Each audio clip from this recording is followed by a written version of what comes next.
You're live from New Delhi. You're watching DD India Live, India's voice to the world. I'm Lipakshi Khurana. Coming up in the next 30 minutes. US President Trump conveys birthday wishes to Prime Minister Narendra Modi, says he's doing a tremendous job. Prime Minister Modi thanked Trump, says fully committed to taking India-US comprehensive and global partnership to new heights. Prime Minister Narendra Modi to launch several key projects in Madhya Pradesh, Dhar, also to launch health outreach campaigns for women and children in the country. US President Trump arrives in Britain for an unprecedented second state visit to meet King Charles and hold talks with Prime Minister Keir Starmer. Several deals on technology and civil nuclear energy on agenda. Nepal observes National Day of Mourning in memory of all Gen Z protesters killed during the demonstrations last week.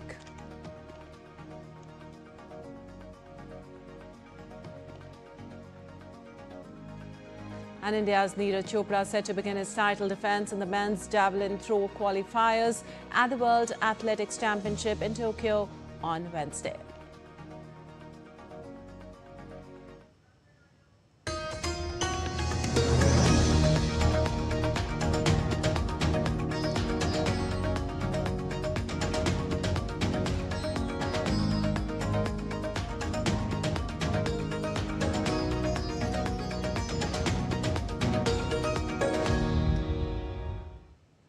And on to the details now. Yet another moment of bonhomie between the two leaders. Prime Minister Narendra Modi received a phone call from US President Donald Trump for wishes on his birthday eve as he turns 75 today. Well, in a post on social media platform X, Prime Minister Modi thanked Trump and referred to the trade deal talks that resumed just hours earlier on Tuesday. He said, and I quote, "Thank you, my friend President Trump, for your phone call and warm greetings on my 75th birthday. Like you, I'm also fully committed to taking the India-US comprehensive and global partnership to new heights. We support your initiatives towards a peaceful resolution of the Ukraine conflict," unquote.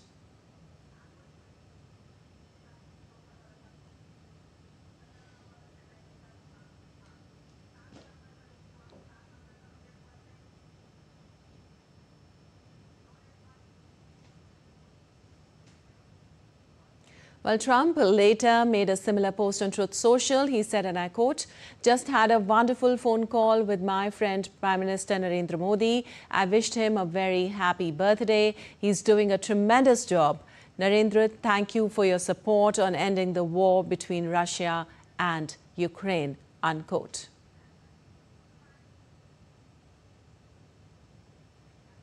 And India's renowned sand artist and Padma Shri awardee Sudarshan Patnaik created a magnificent sand sculpture of Prime Minister Narendra Modi, accompanied by an installation of 750 lotus flowers at Puri Beach in the eastern state of Odisha, dedicated to the occasion of Prime Minister Modi's 75th birthday.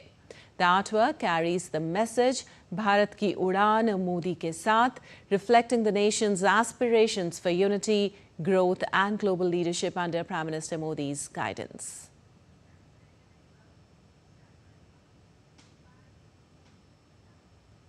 And earlier on Tuesday, Indian and the US officials had discussions on the trade ties, including on the India-US bilateral trade agreement. The US team of officials, led by US Trade Representative for South Asia, Brendan Lynch, held discussions with officials from Department of Commerce, led by Special Secretary.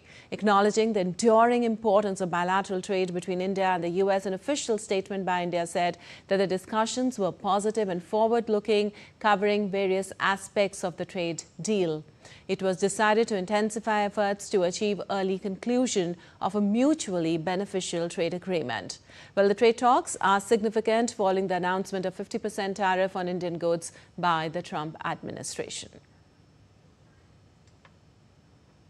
And Prime Minister Modi also received a phone call from Denmark's Prime Minister Mette Frederiksen. Both leaders reaffirmed their commitment to further strengthening the India-Denmark green strategic partnership across sectors such as trade, investment, innovation, energy, water management, food processing and sustainable development. Prime Minister Modi conveyed his best wishes for the success of Denmark's ongoing presidency of the Council of the European Union and non-permanent membership of the United Nations Security Council. Also, the Prime Minister reiterated India's consistent support for peaceful resolution of the Ukraine conflict and early restoration of peace and stability. Also, for her part, Prime Minister Frederiksen reaffirmed Denmark's strong support for the conclusion of a mutually beneficial India-EU free trade agreement at the earliest and for the success of the AI Impact Summit to be hosted by India in 2026.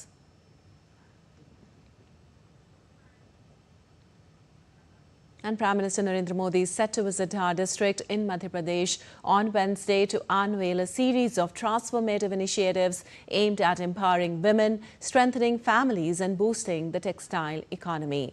Well, in line with his commitment to health, poshan, fitness and a Swasth and Sashakt Bharat, Prime Minister will launch the Swasth Nari Sashakt Parivar and 8th Rashtriya Poshan Maha campaigns. More than 100,000 health camps will be organized till October 2nd, making this the largest ever health outreach for women and children in the country. Well, this nationwide intensified campaign seeks to provide women-centric preventive, promotive and curative health services at the community level. Prime Minister will also transfer funds under the Pradhan Mantri Matru Vandana Yojana directly into the bank accounts of eligible women across the country with a single click. Nearly 10 lakh women in the country will benefit. Prime Minister Modi will launch the Suman Sakhi chatbot to raise awareness on maternal and child health.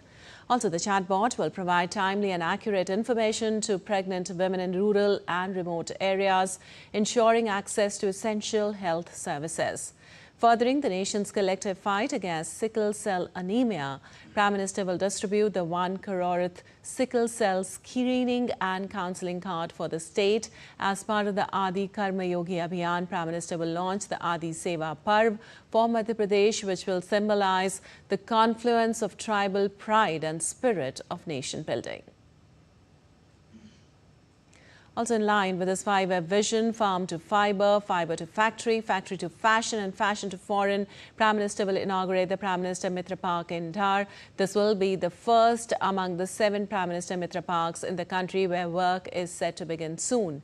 This mega textile hub is expected to revolutionize the lives of cotton-producing farmers in the Malwa-Nimar region.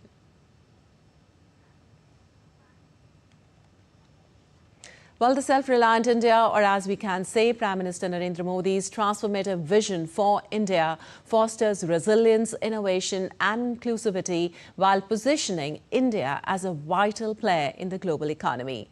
Launched in 2020, this ambitious initiative was designed to catalyze growth across sectors while fostering a spirit of self-sufficiency. Take a look.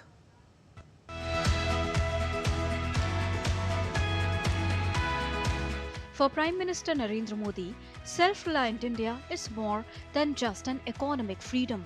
It is the fusion of tradition and modernity. Prime Minister Modi gave India the mantra of zero defect, zero effect. During the COVID-19 pandemic, Prime Minister's call for self-reliance turned vocal for local into a mass movement. To push domestic production, Prime Minister Modi launched Make in India. One district, one product and the government e-marketplace boosted local trade. India's toy industry, once reliant on Chinese imports, is now exporting worldwide. Toy manufacturing has jumped 70%. Toy sector has achieved multi-fold increase in export and 50% reduction in import over the last 4 to 5 years, which has become possible only due to the policies and the vision given by our Honorable Prime Minister. In semiconductors, the government rolled out a 76,000 crore rupees mission. And to power manufacturing, production-linked incentives were cleared in 14 sectors. if you look at India, I think you have the talents. You have already quite some experience with design in semiconductor. 20% of the design of any chips is made in India. So you have a few good starting points. Now it's about ambition, will, and execution. And I think that your Prime Minister seems to be very, very determined to get that going.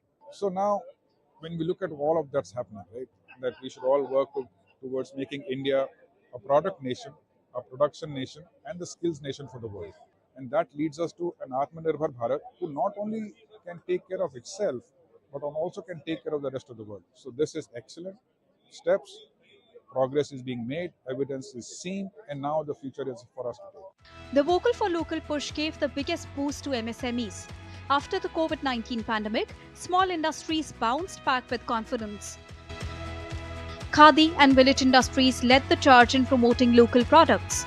In 2024 and 25, they hit record highs in production, sales and jobs. In the past 11 years, sales were up by 447%, production by 347%, and jobs went up nearly by 50%. Prime Minister Modi has urged the people to buy made in India products during every festival, be it Navratri, Dashera or Diwali. Prime Minister has even asked the shopkeepers to display Swadeshi board. The message is clear: trust Indian goods. From khadi to chips, toys to mobiles, India is carving a new identity from local to global. Bureau Report, DD India. And some of the world's most advanced chips powering AI servers, drones and mobile phones will be designed in India. Calling this a significant milestone in India's semiconductor journey, Electronics and Information Technology Minister Ashwini Vaishno said that ARM's new Bengaluru unit will work on 2-nanometer chips. The minister said that this after inaugurating the new office of ARM, a company that is involved in semiconductor design in Bengaluru. ARM's 2-millimeter chip design program would make it only the second company after Renesas to hit this milestone in India. Looking ahead, Vaishno said the semiconductor mission version 2.0 focus will be on the equipment and the materials that go into manufacturing chips. And the European Union will unveil its new strategic vision for ties with India today that will comprise key elements of its futuristic outlook for relations with New Delhi. While the new measures are expected to be unveiled at the India-EU annual summit that is likely to be held in India within the first few months of next year. The 13th round of the FTA negotiations held in New Delhi last week, with the next round in Brussels early next month. While talks on issues including customs, digital trade and dispute settlement have already been concluded, other key issues like rules of origin and market access remain unresolved. The European Union is India's biggest trade partner, with bilateral trade in goods recording $135 billion in the financial year 2023-24. And some weather updates from parts of India now. The Indian Meteorological Department has forecasted continued heavy to very heavy rainfall across several parts of the country for the next 2 to 3 days. As per IMD, heavy to very heavy rains are expected in Uttarakhand, Eastern Uttar Pradesh, Bihar, Sub-Himalayan, West Bengal and Sikkim for the next 2 days. Well, Uttarakhand may receive rain on Wednesday, while there is a possibility of rain in eastern Uttar Pradesh from September 17th to the 19th. While light to moderate rain or thunder showers may occur at most places in western Madhya Pradesh, Chhattisgarh and Jharkhand. IMD also issued an orange alert for East Uttar Pradesh and also warned for light to heavy rains in the capital Lucknow on Wednesday and Thursday. On Wednesday, the entire state of Bihar will remain cloudy and the temperature will drop. An orange alert has also been issued for heavy rain in West Champaran and Gopalganj districts.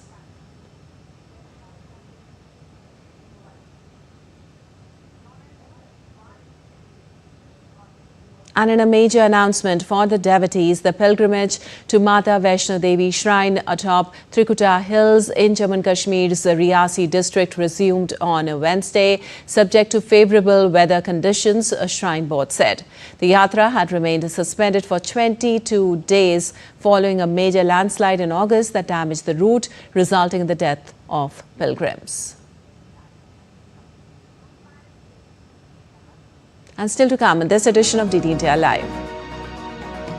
Tyler Robinson appears in court over Charlie Kirk's assassination. Prosecutors seek death penalty. Microsoft unveils $30 billion UK investment, including plans for Britain's largest supercomputer. India's Smriti Mandhana reclaims #1 spot in the ICC Women's ODI batting rankings.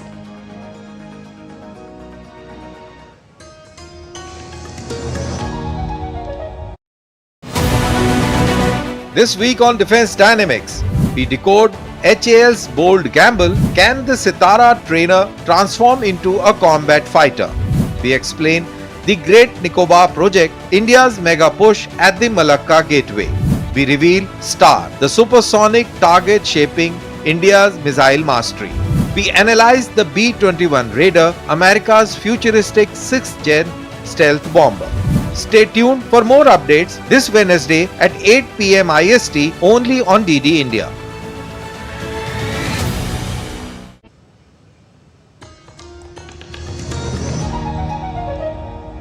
Welcome back. You're watching DD India Live. I'm Lipakshi Kunal, and moving on, US President Donald Trump is in Britain for an unprecedented second state visit, with the UK government rolling out a royal red carpet welcome.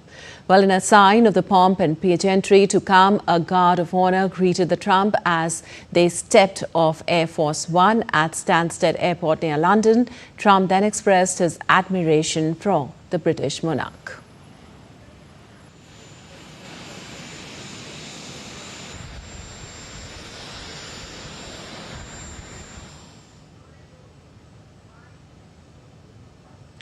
Well, Trump's two-day visit will be complete with horse-drawn carriages and a glittering banquet inside a 1,000-year-old castle, all tailored to a president with a fondness for gilded splendor. DD India's Raghav Kumar Jha has more on this. Trump is the first US president to be invited to two state dinners by the British. His first was in 2019, which was his first term. Well, it was a big offer for the UK to make. It's unusual to offer a second state visit to a head of state. But the UK is keen to ensure that it can get something strategic and meaningful out of this visit. The US, for a long time, has been its principal security partner, but its politics are becoming more volatile. So just like other European leaders, Starmer has to figure out how to personally deal with Trump and his approach to allies and non-allies alike, which can be volatile and changeable. The two governments are expected to seal a trade agreement with 3 pillars: a new science and technology partnership to strengthen the tech sectors of both countries, cooperation in civil nuclear power, advances in defense technology cooperation. Deals worth more than $10 billion would also be announced, covering energy and technology. A transatlantic task force would also be announced to deepen cooperation between two of the world's largest financial centers. Meanwhile, ahead of Trump's UK visit, Google said on Tuesday that it would make £5 billion in new investment into Britain. Analysts say that the British government plans a deal-focused state visit of US President Donald Trump, steering clear of contentious issues like Ukraine, tariffs, and recognition of the Palestinian state. We know that the UK government is keen to keep the focus of this state visit on deals, partnerships that are focused on benefits for the UK and the UK economy. They'll probably try to steer the conversation away from knottier issues like Ukraine or the UK's stated intention to potentially recognise the state of Palestine in a few weeks at the UN General Assembly. On Wednesday, Trump and his wife Melania will be treated to a display of British royal pageantry, including a carriage tour, a state banquet, a fly past by military aircraft, and a gun salute. British Prime Minister Keir Starmer will also host Trump at his Chequers country residence on Thursday to discuss working more closely together on issues like Ukraine and with the aim of finalizing promised lower tariff for steel and aluminium. And on Thursday night, Trump will return to Washington. The British government hopes that the soft power of the royals will appeal to Trump as it seeks tighter defense, security, and energy ties with Washington, having already secured a favorable tariff deal. Raghav Kumar Jha's report for DD India. And Microsoft on Tuesday unveiled a plan to spend $30 billion in the UK over 4 years, with half of the amount going towards cloud computing and artificial intelligence infrastructure. It is the largest of several pledges from US tech giants, totaling $42 billion. It includes plans to build Britain's largest supercomputer. While Microsoft said its investment marked the largest financial commitment it had made in the UK, Microsoft employs 6,000 people in the UK, where it runs several data centers, AI research outfits and video game studios. And Tyler Robinson, the suspect in conservative activist Charlie Kirk's assassination, made an initial court appearance on Tuesday via video feed from the jail. 22-year-old Robinson is accused of firing the single rifle shot from a rooftop sniper's nest that pierced Kirk's neck last Wednesday in Uttaha Valley University. Uttaha District Court Judge Tony Graff said he would appoint a defense attorney to represent Robinson before the next court hearing scheduled for September 29th. Well, the Uttaha prosecutors are planning to seek the death penalty for the suspect and revealed some of the evidence against him, including alleged text messages in which he appeared to confess to the crime. Uttaha County District Office had filed 7 counts against Tyler, including aggravated murder, obstruction of justice for disposing of evidence, and witness tampering for asking his roommate to delete text implicating him. U.S. President Donald Trump had called for the death penalty in the case. On the day of shooting, Robinson's roommate found a note under Robinson's keyboard that said, "I had the opportunity to take out Charlie Kirk and I'm going to take it." The evidence leads to the conclusion that Robinson's intentions were violent, but whether he acted alone or had external influences or accomplices is still unclear. Today, after reviewing the evidence that law enforcement has collected thus far, I am filing a criminal information charging Tyler James Robinson, age 22, with the following crimes. Count 1, aggravated murder, a capital offense, for intentionally or knowingly causing the death of Charlie Kirk under circumstances that created a great risk of death to others. Well, moving on to South Asia now, Nepal observed the National Day of Mourning on Wednesday to honor Gen Z protesters who died during the violent demonstrations last week.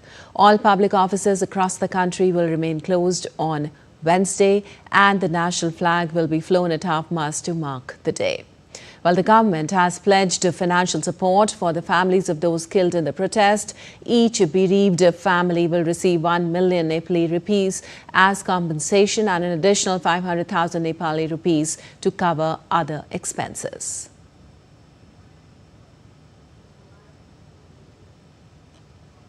Also, the protests led to the death of at least 59 demonstrators, 10 prisoners and 3 policemen. The demonstrations began on 7th of September in opposition to a government-imposed ban on social media and quickly grew into a broader movement, highlighting public dissatisfaction with corruption and political inaction.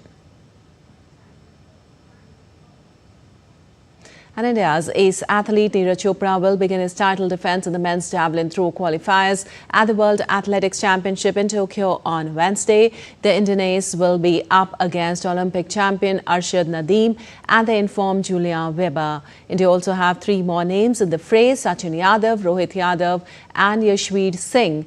37 javelin throwers split across 2 groups will battle for 12 places in Thursday's final.